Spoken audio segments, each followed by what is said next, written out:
ይሄ ዛዶቅ ፈርዝ ነው። ተመስገን ነጋሽ ነኝ ከአውስትራሊያ። ታላቅ ግብዣ። ይሄ ታላቅ ግብዣ በአብርሃም አንድ ቀን በቤቱ የሆነ ነው። ይሄ ትልቅ ግብዣ ምክንያት ነበረው። ይሄ ትልቅ ግብዣ የምስጋና ምክንያት ነበረ። ይሄ ትልቅ ግብዣ ወገኖቹንና ዘመዶቹን ሰብስቦ እግዚአብሔርን የሚባርክበት ግብዣ ነበረ። አብርሃም የእምነት አባታችን እና ሳራ በቤታቸው ውስጥ ድንቅ ጊዜ ታላቅ ግብዣ ነበረ። ግን ይሄ ግብዣ መቼ ነው የሆነው? ይስሐቅ ሲወለድ ይሆንን? ምክንያቱም ከብዙ ዘመን ጀምሮ ሲጠብቁት የነበረው አብርሃም መውለድ በማይችልበት ሳራ መሃል በነበረችበት ልጃቸው ይስሐቅ ሲወለድ ይሆንን ብለን እንጠይቅ ይሆናል። ነገር ግን ያን ጊዜ አይደለም መጽሐፋችን የሚለው። መጽሐፍ ቅዱስ በዘፍጥረት 21 ቁጥር 8 ላይ እንደዚህ ነው የሚለው፣ ልጁ አደገ። የትኛው ልጅ? ይሄ ይስሐቅ ሲጠበቅ የነበረው በእርጅናዬ ወልጄዋለሁ፣ የሚያየኝ ወይም የሚሰማ ሁሉ ይስቃል ስትል ሳራ እንደሳቀች ይስቃል። ምክንያቱስ ሙት ከሚመስለው ከማንነቷ ማለት ተስፋ ከሌለው ማኅፀኗ የተወለደ ልጅ አብርሃም ጌታዬ ቢሆን ሰውነቱ ሙት ሆኖ በደከመ ጊዜ የሚያይ ሁሉ ይስቃል፣ ታምር ሆኗልና በማን በሳራ ቤት የሚባልበትን ያንን ዘመናትን አሳልፎ ወደ ቤታቸው ሳቅ በሆነ ቀን ታላቅ ግብዣ ነበረ። መጽሐፉ አይለንም። ምስጋና ይኖራል፣ ደስታ ይኖራል። እግዚአብሔር የገባውን የተስፋ ቃል ፈጽሟልና ሕፃን ተወልዷል። ግን የሚገርመው ታላቁ ግብዣ የሆነው ግን ቀጥሎ ነው። በዘፍጥረት ምዕራፍ 21 ቁጥር 8 ላይ ልጁ አደገ። ክብር ለኢየሱስ ክርስቶስ ይሆን። ይሄ ልጅ ተስፋ የተገባለት ልጅ ከአንተ በሚወጣው ከሳራ በምትወልደው ዘር ይጠራልሃል የተባለው በእስማኤል አይደለም የተባለው። ይህ ሲጠበቅ የነበረው ይስሐቅ መወለድ ብቻ ሳይሆን ማደግ ጀመረ፣ አደገ። ማደጉ ደግሞ የሚታወቀው እድገት የሚታየው በአካል ይታደጋል፣ በሰውነት ይታደጋል፣ ድምፅ በማውጣት የተለያዩ ነገሮችን ሕፃን ልጅ እያደገ ሲሄድ የሚገልጥባቸው መንገዶች አሉ። ግን ትልቁ መገለጫው አንድ ነገር ነው። ያም አብርሃምን ምስጋና እንዲያደርግ ትልቁን ግብዣ እንዲያደርግ እንዲደግስ ያስቻለው ነገር ይሄ የሚቀጥለው ነገር ነው። ሕፃኑ ልጅ መጥባት አቆመ። ምን የእናቱን ጡት ወይ ደግሞ ከእናቱ የሚገኘውን ወተት መጥባት ምን አደረገ? አቆመ። ይሄ የእድገት ምልክት ነው። ሊበላ ነው፣ ሊሞክር ነው ሌላ ነገር። በዛ ቀን አብርሃም ታላቅ ግብዣ አደረገ። ክብር ለኢየሱስ ክርስቶስ ይሁን። ዋው የሚደንቅ ነው። መቼ ነው ያደረግከው አብርሃም ብለው ከረጅም ጊዜ በኋላ ሰዎች ቢጠይቁት ይስሐቅ ልጄ ጡት መጥባት ባቆመበት ጊዜ ታላቅ ግብዣ አድርጌያለሁ ይላል። ሳራ ብትጠየቅ መቼ ነው እናንተ ቤት ትልቁ ግብዣ የተደረገው ሲባል ሲወለድ ሳይሆን ጡት በጣለ ጊዜ ልጁ ታላቅ ግብዣ አድርገናል እኔና ጌታዬ አብርሃም ብላ ትላለች። ለምንድን ነው ይሄ ነገር የሆነው? ለምንድን ነው ኤክሳይትድ የሆኑት? ለምንድን ነው የተደሰቱት ብለን ጠይቀን ይሆን? ባህላዊ ትርጉሙ ወይም በአይሁድ ባህልም እንደዚህ አይነት ልማድ አለ። በተለይ ከ2 ዓመት እስከ 5 ዓመት ባለው ጊዜ ውስጥ ልጆች ጡት ይተዋሉ። ያ የማደጋቸው ምልክት ነው።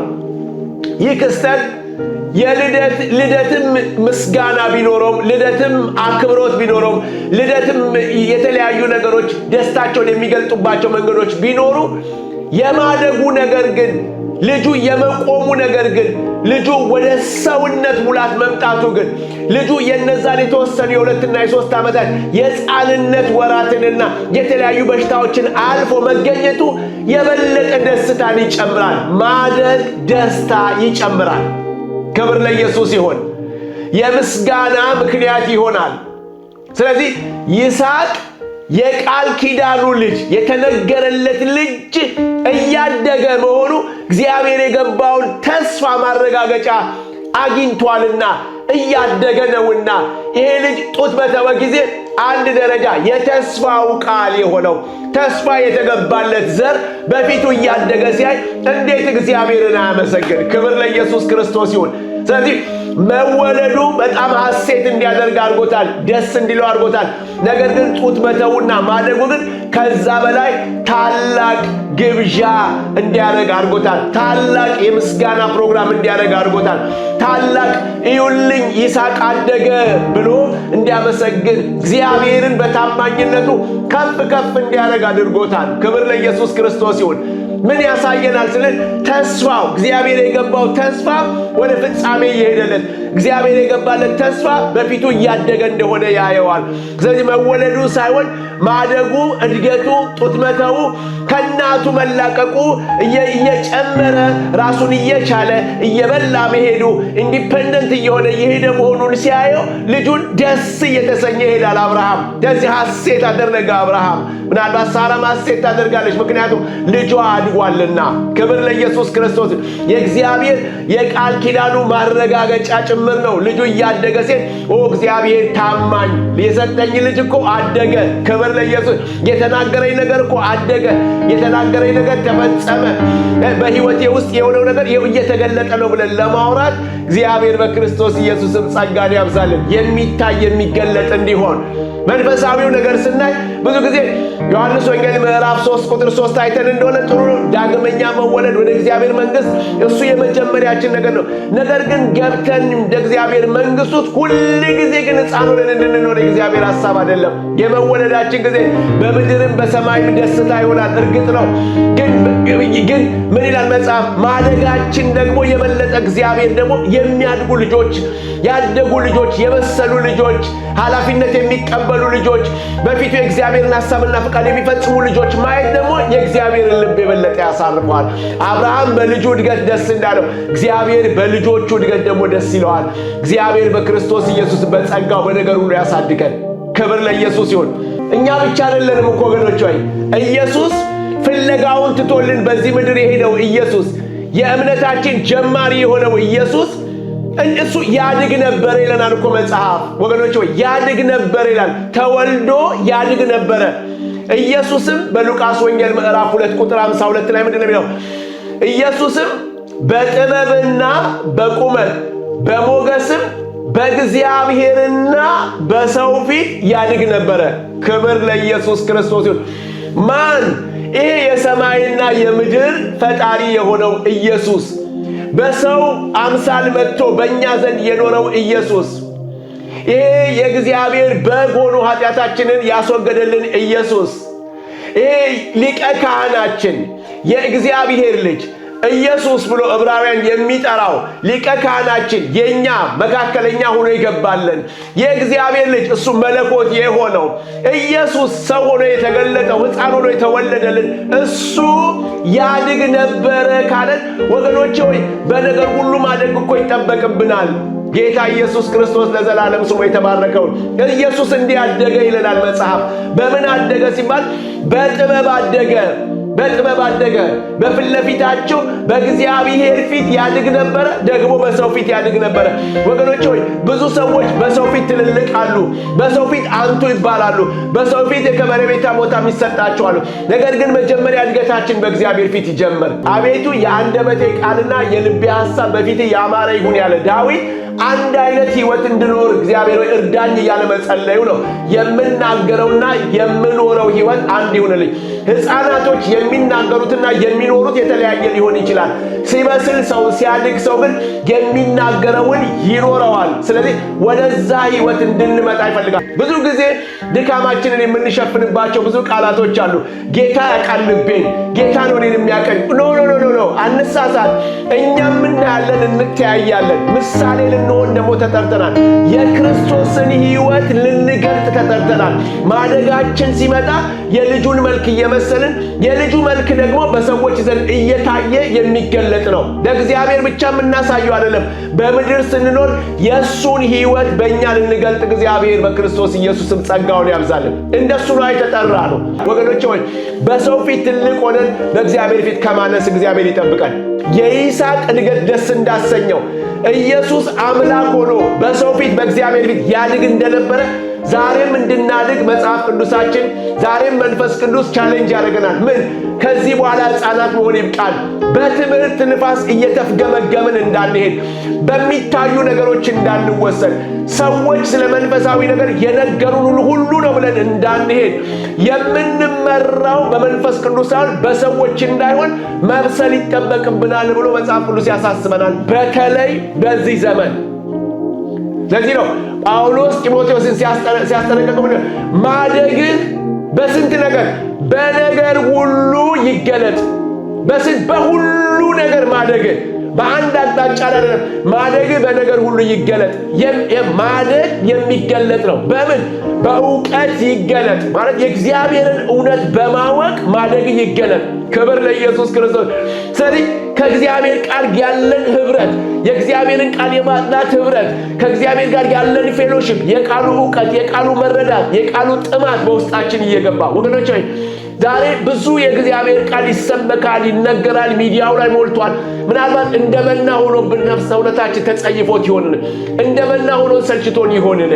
እሱን እንድንፈራ በጥንቃቄ የእግዚአብሔርን እውነት የእግዚአብሔርን ቃል ነፍሳችን እየተመገበች እንድናድግ እግዚአብሔር እንዳል ከጤነኛው ምንጭ እየጠጣን ነፍሳችን እንድናሳድጋት እግዚአብሔር ጸጋውን ያብዛልን። ከዛ በእምነት በፍቅር በአገልግሎት በቅድስና ለሚያምኑት ምሳሌ ሁን እንጂ ታናሽነትን ማንም አይናቀው። ትንሽ ለኛ አትበል። አሁን በሚበልጡ ሰዎች መካከል እየተመላለስክ እያገለገልክ ነው። ማደግህ ግን በነገር ሁሉ ይገለጥ። ይሄ የሚገለጠው ማንነት መልስ ይሰጣል። ሰዎች የተለያየ ነገር ሊሉ ይችላሉ። አንተ ግን በእነዚህ ሁሉ በመገለጥ ለሚያምኑት ምሳሌ ሁን። ስለዚህ ጢሞቴዎስን ጳውሎስ ማደጉ በነገር ሁሉ እንዲገለጥ ይነግረዋል። ምክር ከሆነ ይሄ ነው። ዛሬ መንፈስ ቅዱስ የሚመክረን ነገር ይሄ ነው። ማደጋችን በነገር ሁሉ ይገለጥ ዘንድ በዚህ ዘመን፣ በዚህ ጊዜ፣ በዚህ ሰዓት፣ በዚህ ቻሌንጅ ባለበት ነገር ሁሉ ላይ ልናልፍ የምንችለው በነገር ሁሉ በእግዚአብሔር እውቀትና በእግዚአብሔር ሐሳብና ፍቃድ ታጥቀን በእግዚአብሔር ነገር ስንገለጥ ማደጋችን በነገር ሁሉ ሲሆን፣ ሃሌሉያ፣ በእግዚአብሔርም በሰው ፊት የምንገለጥበት መንፈሳዊ ብቃት ሲኖረን ነው ይህን ዘመን የምንሻገረው። አለበለዚያ ምንድን ነው የሚሆነው? የዕብራውያኑ ጸሐፊ ያስጠነቀቀው ምንድን ነው? ምዕራፍ 5 ቁጥር 12 ላይ ከጊዜው የተነሳ አስተማሪዎች መሆን ሲገባችሁ። ረጅም ዘመን ኖራችኋል ማለቱ ነው። በሌላ ቋንቋ 1 ዓመት 2 ዓመት 3 ዓመት እየኖራችሁ ነው። አስቡት። አንድ እናት የማያድግ ልጅ ቢኖራት እንዴት ልቧ ይሰበራል? አንድ እናት ቆሞ የማይሄድ ልጅ ካላት ሁል ጊዜ ወደ ቤቷ ሰው በመጣ ጊዜ እንዴት ትሳቀቃለች? አንድ እናት የሚጠይቀውንና የሚያወራውን የማያውቅ ልጅ ሲኖራት እንዴት ትጨነቃለች? በጣም ነው የምትጨነቀው። በተቻላት አቅም ያንን ነገር ለመለወጥ ያንን ነገር አንድ ነገር ለማድረግ የምትችለውን ጥረት ታደርጋለች። አዎ በአንዳንድ ጊዜ በተፈጥሮ ምክንያት በህመም ምክንያት የተለያየ ነገር ነው።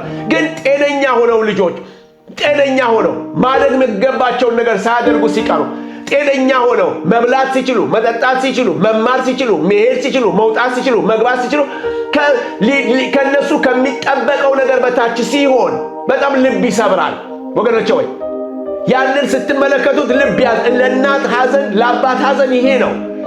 ስለዚህ እግዚአብሔር ደግሞ የሚያስፈልገውን ነገር ሁሉ አቅርቦ መንፈስ ቅዱስን ሰጥቶ ጸጋውን ሰጥቶ ቃሉን አቅርቦ በጸጋው ረድቶ ልጆቹ ሁሌ ሕፃናት እየሆኑ ሲሄዱ የማይነሱ የማይራመዱ የማይሮጡ ኃላፊነት የማይወስዱ ሲሆኑ እንዴት ለእግዚአብሔርስ የልብ ሐዘን ይሆናል?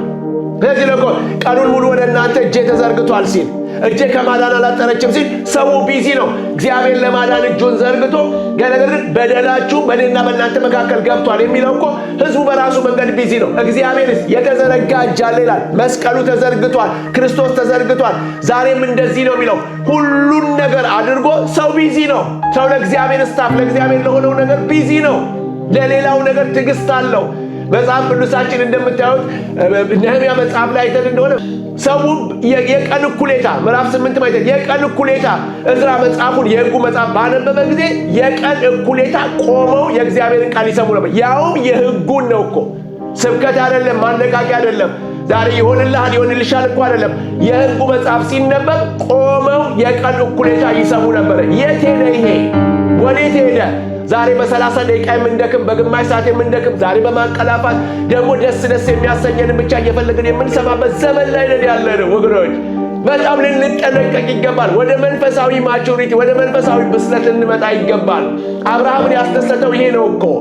ልጁ በተወለደ ጊዜ ኢትስ ኦኬ ደስ ብሎታል። ታላቅ ግብዣ ያደረገ ግን ልጁ ባደገ ጊዜ ነው። ማደጉን ደግሞ ያወቀው ልጁ ጡት ማቆሙ ነው፣ መጥባት ማቆሙ ነው፣ ሕፃንነቱ መቋረጡ ነው።